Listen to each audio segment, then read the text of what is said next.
የመጀመሪያው እግዚአብሔር ድንግል ማርያምን የወደደበት አግባብ ነገረ ማርያም ነው። ቅዱሳን መላእክት ደግሞ ብስራትን ያሰሙበት ሁኔታ ቅዱስ ገብርኤል ያበሰረበት ነገረ መላእክት ነው።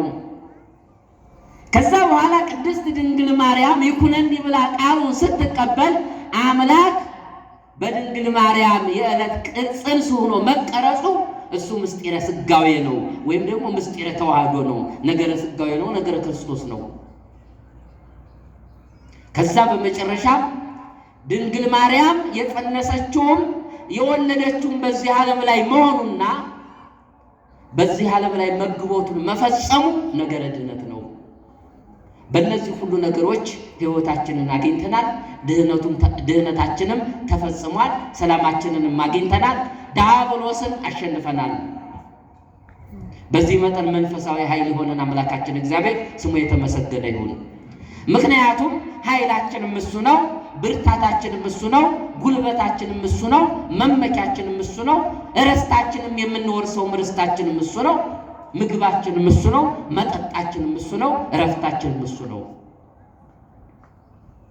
ይህንን የሚበላ እንጀራ የሚጠጣ መጠጥ የወለደችልን ደግሞ ድንግል ማርያም ናት።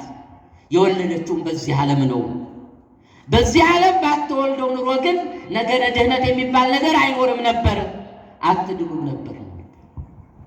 አባ ጊዮርጊስ ዘጋስጫ አንድንም ነበረ። ልዕልናው ለድንግል ማርያም ብቻ ሆኖ ይቀር ነበረ። አሁን ግን እመቤታችን ቅድስት ድንግል ማርያም ጌታን የጸነሰችውም የወለደችውም ያሳደገችውም በዚህ ዓለም ስለሆነ የድንግል ማርያም ክብር የኛም ክብር ሆነ። የድንግል ማርያም ልዕልና የኛም ልዕልና ሆነ። በእሷ ልዕልና እኛም ከፋልን፣ በእሷ ክብር እኛም ከበር። ያው የድንግል ማርያም ውበት ርዕሳቸው፣ የድንግል ማርያም ውበት እግዚአብሔርን ሳበው። የድንግል ማርያም ውበት እግዚአብሔርን አስደሰተው። የድንግል ማርያም ውበት እግዚአብሔርን ማረከው። ስለዚህ እሷን ከመውደዱና በውበቷ ከመማረኩ የተነሳ ወደ እርሷ መምጣትና ከእሷ ሰው መሆን ፈለገ ነው። ወደ ርዕሳችን ስንመጣ የድንግል ማርያም ውበት የትኛው ውበት ነው እግዚአብሔርን ደስ ያሰኘው? የትኛው ውበት ነው እግዚአብሔርን የማረከው? የትኛው ውበት ነው አምላክን ሰው እንደሆነ ያደረገው? የትኛው ውበት ነው በኪሩቤል ጫንቃ ላይ ሲሰለስ ሲቀደስ የነበረው አምላክ ከአራቱ ባህርያት በተገነባ በድንግል ማርያም ስጋ ላይ ይቀመጥ ዘንድ ወይም ደግሞ የዕለት ጽንስ ይሆን ዘንድ እርሷ ጽንሳ ተወልደው ዘንድ ልጄ ልጄም ትለዋለች። እንደ ሰውነቱ ልጇ ነው። አምላኬ ጌታዬም ትለዋለች። ፈጣሪዋ ነው። ፈጣሪው እናቱን የፈጠረ ልጅ፣ ፈጣሪዋን የወለደች እናት ወልዳ ምን ጊዜ በድንግልና የኖረች ተብሎ እንደተነገረው ድንግል ማርያም እና አምላክ ከሷ ሰው የሆነው ከአንስተ ዓለም የመረጣት ከፍ ከፍ ያደረጋት የትኛው ውበት ነው? ውበት ሲባል ምንድነው የሚታያችሁ እናንተ? ውበት ሲባል ምንድነው እኛ የሚታየን? የሴት ልጅ ውበት ሲባል የአፍንጫዋ መርዘም፣ የጥርሷ መንጣት፣ የዓይኗ ስኒ መምሰል፣ የፀጉሯ ሐር መምሰል፣ የቁመቷ መለሎነት፣ ይሄ ነው የሚታየው። ግን እንደ አይነቱ ውበት እግዚአብሔርን የሚስበው ይመስላችኋል? ወደ ወንዱ ስንመጣ ደግሞ ረጅም መሆኑ ወዘተ ወዘተ ምን እነግራችኋለሁ። እሱና ይሄ ሰዎችን ይስባል። ለስጋውያን የሚያልፍና የሚጠፋ ነገ ወደ አፈርነት የሚቀየርና የሚፈስ ስጋውያን አይን ለተሰጣቸው ስጋውያንና ምድራውያን ሰዎች የሚታያቸው ውበት ውጫዊ ውበት ወይም ደግሞ የሰው ውስጣዊ ማንነት ሳይሆን ከበር። ለምሳሌ ይሄ ውጫዊ ማንነታችን እኮ ከበር ነው። ሃርድዌር ነው። ሶፍትዌሩ ያለው ውስጥ ነው።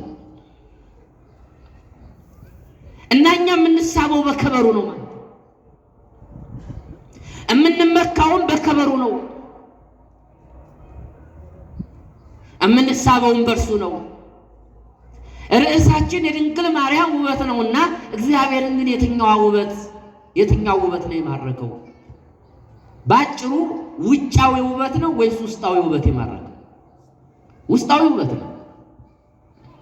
ውጫዊ ውበት አለን ብላችሁ የምታስቡ ሰዎች እሱንም አልተቃወምንም፣ እግዚአብሔር የሰጣችሁ ነው። ግን እሱ የሰዎችን አይን እንጂ እግዚአብሔርን አይስብም። እንደገና ደግሞ እግዚአብሔርም ደግሞ አይጠላም። ያንንም ውበት የፈጠረው እግዚአብሔር ነው። ምናልባት በውጫዊ ውበት ውስጥ ውስጣዊ ውበትም ካለ የተሟላ ይሆናል። የድንግል ማርያም ውበት እንደዛ ነበረ። ከአንስተ ዓለም የተመረጠች አልብኪ ነውር ወኢምንትኒ፣ በስጋዋም በነፍሷም በውጫዊ ማንነቷም በውስጣዊ ማንነቷም ምንም አይነት ነቀፌታ የሌለባት ምንም አይነት እንከን የማይወጣላት ልዕልት ናት። በነፍሷም በስጋዋ የሁሉም ነገር ተምሳሌ ነው ድንግል ማርያም።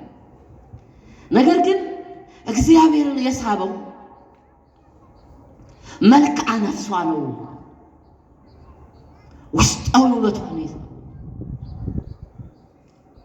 በውስጧ የነበረው ፍቅር፣ በውስጧ የነበረው የትህትና መንፈስ፣ በውስጧ የነበረው ቅንነት፣ በውስጧ የነበረው ትዕግስት፣ በውስጧ የነበረው ርህራሄ፣ በውስጧ የነበረው የዋህነት አው እግዚአብሔርን ሳበው።